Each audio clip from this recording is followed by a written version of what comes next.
আয়াত শব্দের অর্থ নিদর্শন, এটা কোথায় প্রযোজ্য হবে? এখন তো বেলায়েতের যুগ, এখন তো নবুয়তের যুগ না,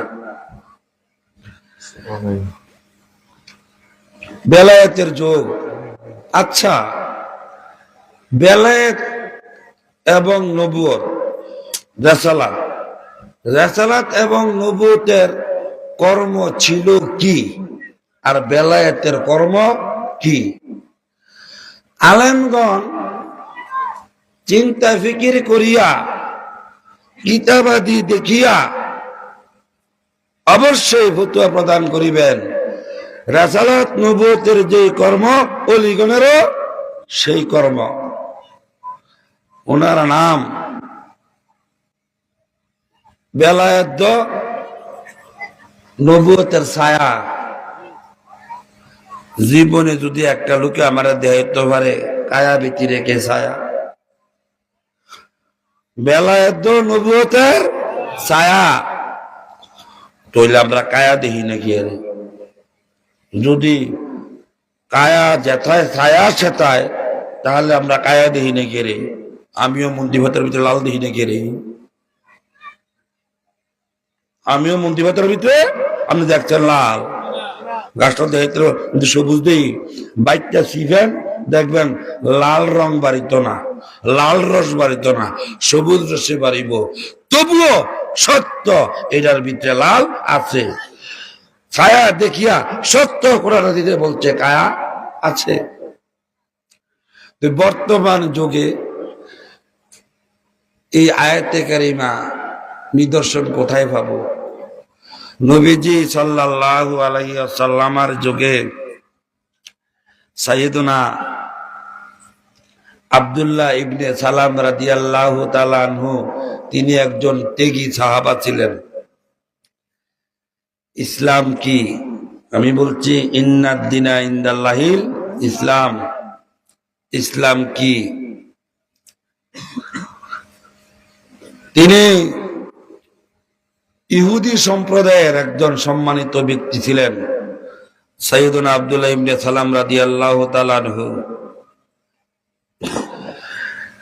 তিনি নবী ও সাহাবাগণের আলোচনা শুনিয়া বিশ্বাস করিয়া ওয়াবিল আখিরাতি হুম ইউকিনুন, আখিরাতের জিন্দেগিকে বিশ্বাস করিয়া আলোচনা শুনিয়া তিনি ইহুদি ধর্ম ত্যাগ করিয়া তিনি রাসূল পাক সাল্লাল্লাহু আলাইহি ওয়াসাল্লামের নিকটে ইসলাম গ্রহণ করিয়াছেন এবং পরিপূর্ণভাবে রাসূল পাকের অনুকরণ করিতেছেন সাল্লাল্লাহু আলাইহি ওয়াসাল্লাম। বাইরে হিন্দুরার কি দোষ? তে দুদকে যাইব? তে হিন্দুই এ দুনিয়াতে আইছে, আল্লাহ তারে মুসলমান মার গর্বে দিলেন না কেন? যদি হিন্দুর এই প্রশ্ন করে, আল্লাহ এই হুজুরের তো আপনি একজন মুসলমান মার গর্বে দিচ্ছেন, এটার তো আল্লাহ কি ওর হস্ত নাই? আপনি আমার হিন্দুর মার গর্বে দিলেন, এর লেগে আমার নাম হিন্দু কাফের আর এবার নাম মুসলমান। আল্লাহকে একটা জবাব দিবেন না? হে উপস্থিতি,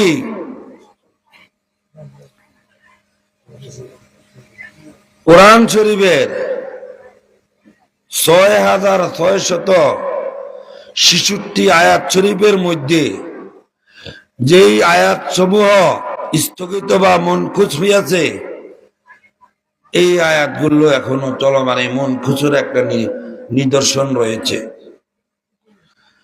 কিয়ামত পর্যন্তই এটার তাসির প্রয়োগ বলবৎ থাকবে।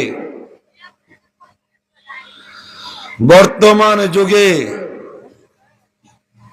এই যে তখনকার যুগে সর্বদিক দিয়ে মানছেন সাইয়েদুনা আব্দুল্লাহ ইবনে সালাম রাদিয়াল্লাহু তাআলা আনহু। আগের থেকে যদি আমরা কচ্ছপ খাইতাম, আমার এক পুলিশের চাকরিতে বন্ধু ছিল হিন্দু, রাজেশ্বর নাম, বলতো কি দোস্ত, গোল মাছের অর্থাৎ কাশিমের সারা দিয়া ডাইল পাক করলেন, হেভি টেস্ট। আমিও তো এটা বলতাম হিন্দুর মার ঘরে হইলে, আমিও এটাই বলতাম। কেউ কয় গোল মাছ, কেউ কয় জল খাসি। আপনি আমিও খাইতাম, আমার মায়ে খাবাইতো আমার হিন্দুর করে, আর খাইয়া খাইতাম মজা লাগতে, গরু দিলে কিন করতাম। ঠিক তেমনি ভাবে জীবনে কোনোদিন উটের গোশত খাইনি। সাইয়েদুনা আব্দুল্লাহ ইবনে সালাম রাদিয়াল্লাহু তাআলা আনহু, কেননা ইহুদি সম্প্রদায়ে উটের গোশতটা না জায়েজ ছিল, যেমনি এখন বর্তমানে হিন্দু সম্প্রদায়ে গরুর গোশত না জায়েজ, তেমনি ভাবে উটের গোশত না জায়েজ ছিল, কোনোদিন খায় নাই। কিন্তু সালাম রাদিয়াল্লাহু তাআলা আনহু দেখছেন, জানছেন, বুঝছেন, নবীজি উটের গোশত খাইছেন, পছন্দ করছেন, কিন্তু তিনার একটু অনীহা আসে। এখন যদি শুয়োরের গোশত আমাদেরকে জায়েজ করায়, অনেকেরই অনীহা লাগতে পারে, তাই না? অনীহা লাগিয়া তিনি মনে মনে ভাবলেন, আরে নামাজ যেমনে 5 ওয়াক্ত ফরজ, রোজা যেমনে 1 মাস ফরজ, হজ যাকাত যেমনে উপযুক্ত ব্যক্তির প্রতি ফরজ, তেমনি তো এরকম ভাবে যে আমি রবিবারে আলু আর মাছ দিয়া ভাগ করে খাইতে হইব, শনিবারে আমি গরুর গোশত খাইতে হইব, রবিবারে আমি সবজি আর ডাল খাইতে হইব, না খাইলে কাফের হইয়া যাবো, এমন তো কোনো আইন নাই। আমি ইচ্ছা করলে আলু ভর্তা দিয়া মুচমুরাত দিয়েও খাইতে পারি, ইচ্ছা করলে সবজি দিয়া খাইতে পারি, ইচ্ছা করলে আমি মুরগির গোশত, গরুর গোশত খাইতে পারি। যেহেতু এমন কোনো ধরাধার্য নাই, আর আমারও একটু ঘিন লাগে, এটা আমি খাইতাম না। কিন্তু দেখছেন নবীজি খাইছেন, নবীজি পছন্দ করছেন, নবীজির পছন্দ যদি কেউ হয় অপছন্দ, 1 সেকেন্ড দেরি হয় না কাফের হইতে, 1টা সেকেন্ড দেরি হয় না কাফের হইতে। যখন তিনি সর্বদিক দিয়ে মানছেন, গোষ্ঠী জ্ঞাতি ছাড়ছেন, বাপ দাদার ছাড়ছেন, পাড়া প্রতিবেশী ছাড়ছেন, একটা সম্প্রদায় ছেড়ে দিচ্ছেন।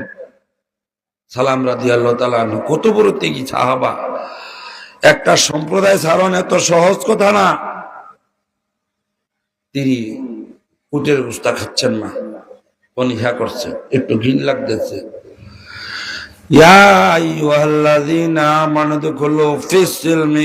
আমি বলছিলাম ইসলাম কাহাকে বলে, ইসলাম কাহাকে বলে। সূরা বাকারার 208 নম্বর আয়াত নম্বর 208। নাট বল্টুটি চিন্তা ফিকির দ্বারা করণ লাগবে একটু টাচ। ইয়া আইয়ুহাল্লাযীনা আমানু দুখুলু ফিস-সিলমি কাফা, হে ঈমানদারগণ পরিপূর্ণভাবে ইসলামে প্রবেশ করো। ওয়ালা তাত্তাবিউ খুতুওয়াতি শাইতান, শয়তানের পদাঙ্ক অনুসরণ করিও না।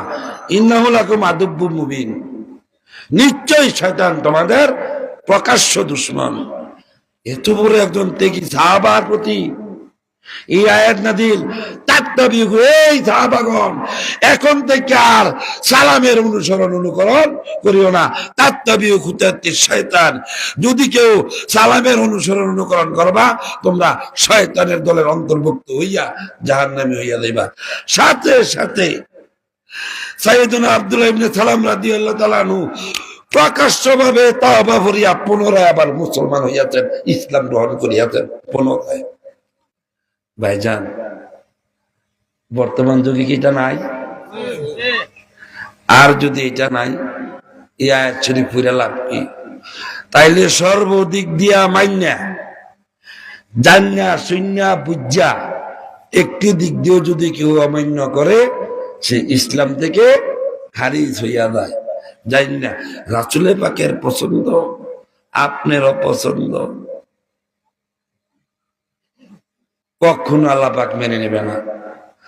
সর্বদিক দিয়া মাইন্যা শুধু একটা, এবং এই বিষয়টা ছিল না অবশ্যই অত্যাবশ্যক, অর্থাৎ ফরজ ছিল না, নির্দিষ্ট ভাবে আদেশ ছিল না। দেখছেন রাসূল পাক খাইছেন, জায়েজ আছে, কিন্তু এটাকে যখন তিনি ঘৃণ করছেন, তখন ইয়া আইয়ুহাল্লাযীনা আমানু দুখুলু ফিস-সিলমি কাফা ওয়া লা তাত্তাবিউ খুতুওয়াতি শাইতান ইন্নাহু লাকুম আদুব্বুম মুবিন। সালাম রাদিয়াল্লাহু তাআলা আনহুকে উদ্দেশ্য করে আল্লাহ ঘোষণা করলেন, হে ঈমানদারগণ, সালাম তোমাদের প্রকাশ্য দুশমন, তোমাদের সাথে সাথে সালাম রাদিয়াল্লাহু তাআলা আনহু তওবা করিয়া পুনরায় মুসলমান হইয়াছেন এবং উটের গোশত খাইয়াছেন, স্বাদও পাইয়াছেন।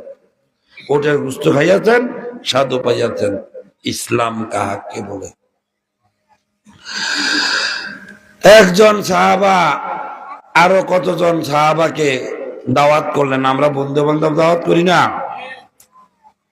দাওয়াত করার পর খাবার হাজির করলেন, বিভিন্ন জাতের খাবার হাজির করলেন। একটা তরকারি ছিল কদুর তরকারি। একজন কদুর তরকারি দেখিয়া বললেন, আরে কদু আগে আমি পছন্দ করতাম না, আমার স্বাদ লাগতো না, মজা লাগতো না। আমার মজা লাগতো, স্বাদ লাগতো গোস্ত, কদু আমার স্বাদ লাগতো না। একদিন দেখলাম উম্মত সাহাবার বাড়িতে নবীজি সাল্লাল্লাহু আলাইহি ওয়াসাল্লামকে দাওয়াত করেছেন এবং বিভিন্ন জাতের তরকারি দিয়ে একটা সবজি পাক করতেন, যেমন আলু, পটল, মিষ্টি কুমড়া, শিম, বেগুন, টমেটো, কদু।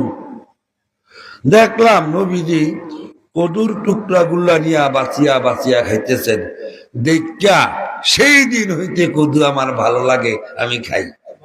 এর আগে আমার কি লাগতো না, ভালো লাগতো না। আরেকজন বলছেন, না কদু আমি খাই না, কদু আমার পছন্দ না। সাথে সাথে উমরে ফারুকে হালের একজন সাহাবা ছট করে তলোয়ারটার কবরের রান দিয়ে খুলে খুব জ্বালাইতে লাগবে না, তার কবি দিয়ে লাগে। উনি যখন বলছেন যে কদু আমি পছন্দ ছিল না, আমি উম্মকের বাড়িতে দেখলাম এইভাবে নবীজি টকাইয়া টকাইয়া বাঁচিয়া বাঁচিয়া কদুর টুকরা গুলা খাইতেছেন। এটা শোনার পরে তে কেন বললো কদু আমার পছন্দ না, তারে কতলে করে লাভ ওয়াজিবুল কাটলে তারে কতলে করে ফেলবো। রাখো, এই তুমি কেন এই কথা বললা? এই কথাটা শোনার পরে যে নবীজি কদু পছন্দ করেছেন, হাদিস শরীফে আছে ওই ব্যক্তি এই কথাটা বললা ইসলাম থেকে খারিজ হয়ে গেছে। কদু কেউ পছন্দ করিয়া ইসলাম হইতে পুনরায় আবার তওবা করিয়া তিনি মুসলমান হইয়াছেন। আর জীবন ইত্যাদি বলবো না, তওবা করিয়া আবার মুসলমান হইয়া ইন্নাদ দিনা ইনদাল্লাহিল ইসলাম, একমাত্র ধর্ম হচ্ছে ইসলাম। এখন আমি বলি ইসলাম, ধর্ম আমার ইসলাম, আমি বললে হবে না। পরিপূর্ণভাবে নবীজিকে মানলে, সর্বদিক দিয়া ভালোবাসার সহিত নবীজিকে মানলে, লোভে ভয়ে নয়। বলে মানার ভিতরে কি লোভ আছে না? বেহেশতের শুধু নোয়াজে তো ভরি বেড়া, বেহেশতের হুরের গলা গেলট করে খেয়ে দাওয়ার লেগে আসসালা তো মেরাদুল মুমিনিন কি ভালো লাগে? ভালো লাগে। আসসালা তো মেফতাহুল জান্নাহ, আল্লাহর কাছে কি পাবো? মনে বাসনা থাকে। বেহেশতের ভিতরে আম আছে, দাম আছে। বিশেষ করিয়া 70 জন হুর রাখছে আমার লেগে। আল্লাহ, আল্লাহু আকবার। আসসালাতু মেরাজুল মুমিনিন, নামাজ, আল্লাহর সাথে দিদার সাক্ষাৎ। নবীজি সাল্লাল্লাহু আলাইহি ওয়াসাল্লাম যেভাবে সাক্ষাৎ করেছেন, ওই অনেক আলেমদের প্রশ্ন করছি, হুজুর এই যে আসসালাতু মেফতাহুল জান্নাহ মানলাম, তো এই আসসালাতু মেরাজুল মুমিনিন এটা না হইলেও তো শর্ত। অপচয়কারী না শয়তানের বড় ভাই, কত কোটি কোটি কাগজ অপচয় হচ্ছে, এটা লেখার কারণ কি? ওইদিকে যাচ্ছি না, জানো আল্লাহ যদি বাঁচায় সামনে। আসসালাতু মেরাজুল মুমিনিন, নামাজ মুমিনের মেরাজ, আল্লাহর সাথে সাক্ষাৎ। তো বেহেশত তো একটা লোক, বেহেশত আমি এসেছি আশেক, বেহেশত এসেছে মাসুক। কোরআন হাদিসে আছে ইমানদার হইয়া থাকলে ইনি মাসুক, বেহেশত আশেক। উনি বেহেশত খুঁজবে না, উনি খুঁজবে ইমানদার হয়ে থাকলে আল্লাহ রাসূলকে, আর বেহেশত নাকি খুঁজবে। বেহেশত উনাকে খুঁজবে। উনি নবীজির উম্মত না, নবীজির গুনাহগার উম্মত। বেহেশতের মাসুক, বেহেশত আশেক। আশেক মাসুকরে খুঁজে, মাসুক যেদিকে আশেক সেদিকেই থাকে। আর মানুষ খুঁজবে আল্লাহ রাসূলকে, ইমানদার খুঁজবে। তো আমি তো এরকম হতভাগা, আল্লাহর কাছে যে শান্তি আছে এটা আমার ব্রেনে তো নাই। আমার ব্রেনে তাই রয়েছে আগের থেকে যে অভ্যাস, হুরের কাছে শান্তি আছে, দরকার হয় কমলাটা হালাইয়া দিয়ে যাবো হুরের কাছে। তো লোভে মানাও না, আমি মান না।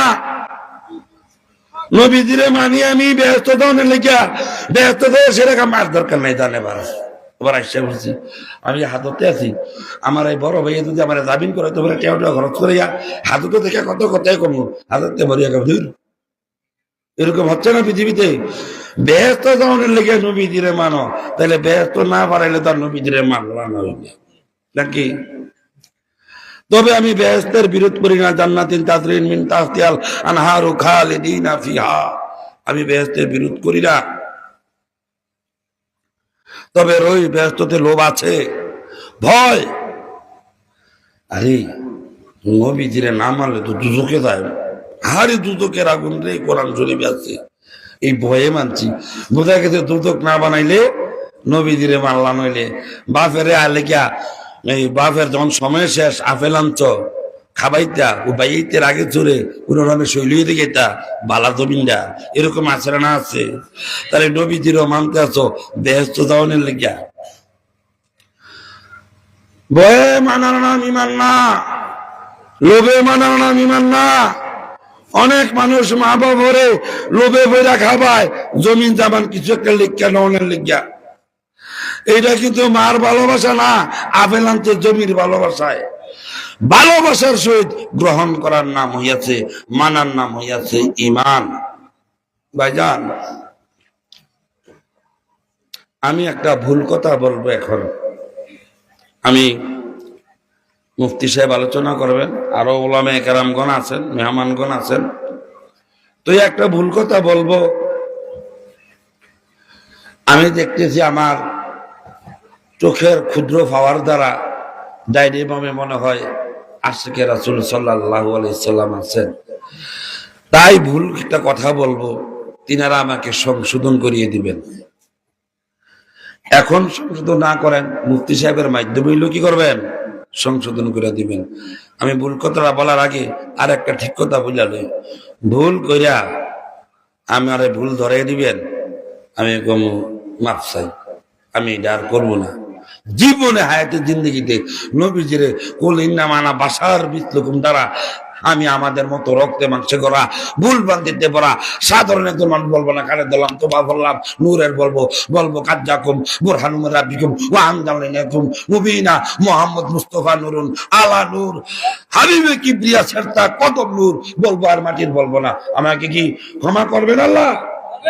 তা আমিও এরকম স্যালেন্ডার করার জন্য সত্যের ক্ষেত্রে আত্মসমর্পণ করাতে আমার মনটা চায়, আমার মনে কয় সত্যের কাছে আত্মসমর্পণ করতাম, কুইরে বিজ্জিত হইতাম। ওলা তামু তুন্না ইল্লা ওয়া আনতুম মুসলিমুন। আচ্ছা আপনারা বলেন তো, মুসলমান শব্দরা সম্মানিত না অপমানিত? তুই ওনার কাছে আমি আত্মসমর্পণ করলে আপনারা মনে মনে আমার অপমানিত করবেন। আমি কোথাও নবীদি মাটির, উনি বলছেন আল্লাহ জ্ঞান দিতে নুটটা বোঝার জন্য আমি আত্মসমর্পণ করবো না? হ্যাঁ, করলে আমি যে একজন মুসলমান এতদিন ছিল দাবি, আজকে হয়েছে দলিলে মুসলমান। তো আবার অপমানিত কম দিয়া মুসলমান শব্দটা যে অপমানিত, ইসলাম ধর্মটাই কি? এতদিন আমি মুসলমান ছিল, আমার দাবি কোনো কালেই গ্রাহ্য হবে না দলিল বেঁধে রেখে। যখন আমি সত্যের কাছে আত্মসমর্পণ করেছি, তৈরি হয়েছে আমি মুসলমানের দলিল। মুসলমান শব্দের অর্থই আত্মসমর্পণকারী, সত্যের কাছে আত্মসমর্পণকারী। তাহলে বুঝতে পারছি আল্লাহ রাসূলের জাইন্না সুন্না বুঝা একটা ক্ষুদ্র নিয়ম নীতিকেও কেউ যদি অহংকার অস্বীকার বা ঘৃণা করে, সাথে সাথে এটা কি গরম নেই, সেই ইসলাম থেকে খারিজ হয়ে যায়। আমি এখন বললাম সূরা বাকারার 208 নম্বর আয়াত অনুযায়ী সাথে সাথে খারিজ হইয়া যায়। আর যদি না হয় তাহলে তো আমার লাভে হইব, আমি আত্মসমর্পণ করবে। তো এখন বর্তমান যুগে আমি বেলায়েতের যুগ, এই আয়াতে কারিমার নিদর্শন নিশানা কোথায়? কথিত যে কেন আরবের কুফরেরা ইহুদিরা বুঝছে তিনি সেই মোহাম্মদ, বুঝছে তিনি সত্য নবী, বুঝছেন তিনি আল্লাহর হাবিব, বুঝছেন তিনি আল্লাহর মাহবুব, আল্লাহর মাসুক, জাইন্না শূন্যা বুঝা তারা অস্বীকারকরণের কারণ কি? ওই যে তাদের সম্প্রদায়ে শুভ আগমন করেনি, বনি ঈসাকে শুভ আগমন করেনি, নবীজি শুভ আগমন করে আছেন বনি ইসমাইলে। এই আধিপত্যের কারণে, এই হিংসা বিদ্বেষের কারণে তারা নবীজিকে মানে নাই। ভাইজান, আমরা নবীজিকে মানবো না না মানবো? মান তারাকা সুন্নতি ফালাইসা মিন্নি। নবীজি বলছেন জান্না সুন্না বুজ্জা দলিল পাইয়া জ্ঞান দিয়া বুজ্জা যদি নবীজির একটা নিয়ম নীতিকে কেউ মানবে না, অমান্য করবে, ছেড়ে দিবে, ফা লাইসা মিন্নি, সে আমার না, অর্থাৎ আমার উম্মত না। মান তারাকা সুন্নাতি লাম ইয়া নাল সাফাহাতি। জান্না সুন্না বুজ্জা যে ব্যক্তি আমি নবীর একটা নিয়ম নীতিকে বর্জন করবে তার জন্য আমি সাফায়াত সুপারিশ করব না। মান আহাব্বা সুন্নাতি, যে ব্যক্তি আমার নিয়ম নীতিকে ভালোবাসবে, আঁকড়িয়ে ধরবে, ফাকাত আহাব্বানি, যে ব্যক্তি আবার সুন্নতকে ভালোবাসলো সে যেন ফাকাত আহাব্বানি, নিঃসন্দেহে সে যেন আমি নবীকে ভালোবাসলো। আর ফাকাত আহাব্বানি কারণ আমায় ফিল জান্নাত, আর যে আমাকে ভালোবাসলো সে আমার সাথে বেহেশতে যাবে। নবীজি বলছেন সে আমার সাথে। এখন জান্না সুন্না বুঝা যদি কোনো ব্যক্তি নবীজির একটা নিয়ম নীতিকে অ্যাঙ্কার অস্বীকার অমান্যতা করে, নবীজি বলছেন ফালাইসা মিন্নি, সে আমার উম্মত না। আমি যদি বলি না গো নবীজি সেও আপনার উম্মত, তর্কটা কার সাথে দেওয়া হয়? এই দুনিয়ার কোন ব্যক্তিবর্গের সাথে তর্ক দিলে বেয়াদবি হয়, আর নবীজির শানে তর্ক দিলে কুফরি হয়। নবীজির সামনে তর্ক দিলে কুফরি হয়। এই দুনিয়ার কোন ব্যক্তি যদি বউরে বইলা দেয় আজকের থেকে তুমি আমার না, হাদিস শরীফ আছে আজকের থেকে তুমি আমার না, অথবা আছে যদি তুমি এই কর্ম করো তুমি তালাক, যদি তুমি এই কর্ম করো তুমি তালাক। নবীজি বলছেন যদি আমার একটা নিয়ম নীতি না মানো তুমি আমার থেকে তালাক, তুমি আমার উম্মত না। তো এখন যতই উম্মত তালাক দিয়া দিলে বেরিয়ে যেতই সে স্বামী দাবি করুক, সে আর স্বামী না, তার সাথে আর মিলন হবে না। যদি হয় সেটা হবে জিনা, সেটা হবে অমান্যতা, অবাধ্যতা। ভাইজান, তাইলে আমরা নবীজিকে মানব। নবীজি বলছেন এই আয়াতে কারিমার নিদর্শন নিশানা বর্তমান যুগে তার অবস্থান কোথায়? আমি মাপ চাই, আমারে সংশোধন করেন।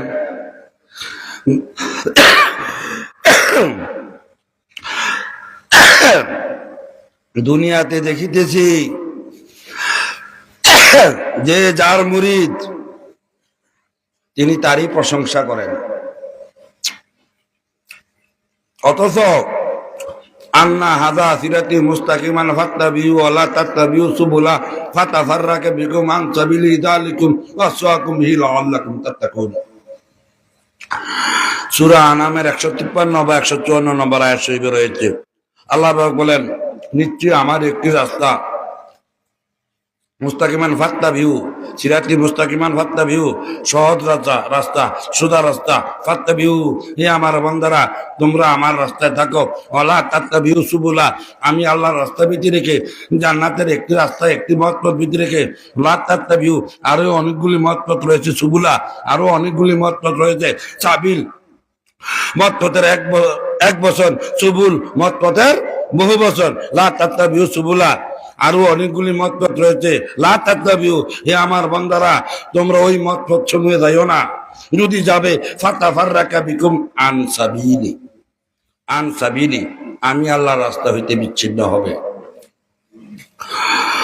এখন যদি আরো অনেকগুলি রাস্তার মধ্যে ইসলামের নাম দিয়ে লোকজন না থাকতো, তাহলে কি আল্লাহ পাক আদেশ দিতেন যে ওই রাস্তার সময় তোমরা যাইও না?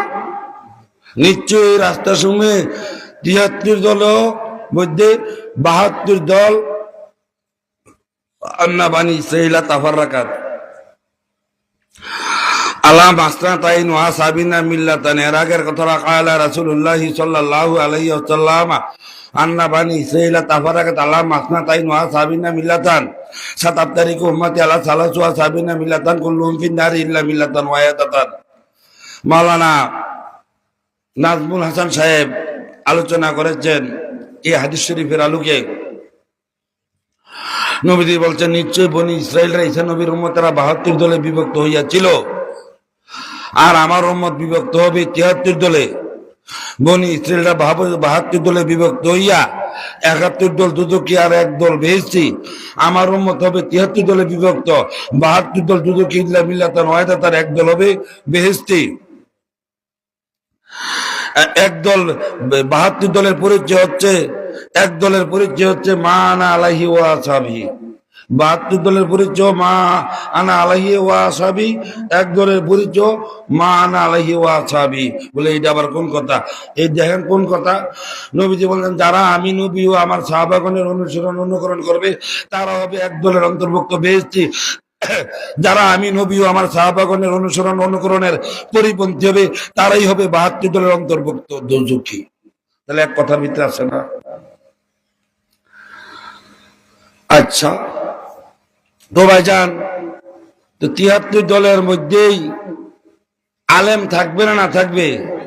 মুফাসসির নবীজিকে মাটির মানুষ বলেন, আমাদের মতো রক্তে মাংসে গড়া ভুলবন্দিতে বলা বলেন, মাজারও ভাঙতে যান, মাজারকে শিরক বলেন, নাজায়েজ বলেন। আচ্ছা, যে ব্যক্তি আপনি হয়তো আপনি তার শরীক হইতে পারে, একটু বুঝিয়ে দিলে ভালো হইতো, আমরাও মাজারের বিরোধিতা করতাম। আপনি মা বাপের কবর জিয়ারত মানেননি, আপনি মা বাপের কবর জিয়ারত মানেননি, হাদিস শরীফে আসেনি। যদি থেকে থাকে মান্য থাকে, তাহলে জিয়ারত কোথায় করেন? আপনি ঘরে থেকে করেন না মা বাপের কবরের পাশে দাঁড়িয়ে করেন? তাহলে এটা জিয়ারতের স্থানকে বলা হয় মাজার, জিয়ারতের স্থানকে বলা হয় মাজার। এই দেশ অলিরাই ইসলাম আনয়ন করেছেন। আমরা বেলায়েতের যুগ, আমরা নবীগণকে দেখিনি। এই দেশ অলিগণের মাধ্যমেই আমরা ইসলাম পেয়েছি, ঠিক না বেঠিক? অলিগণের মাধ্যমেই। ভাই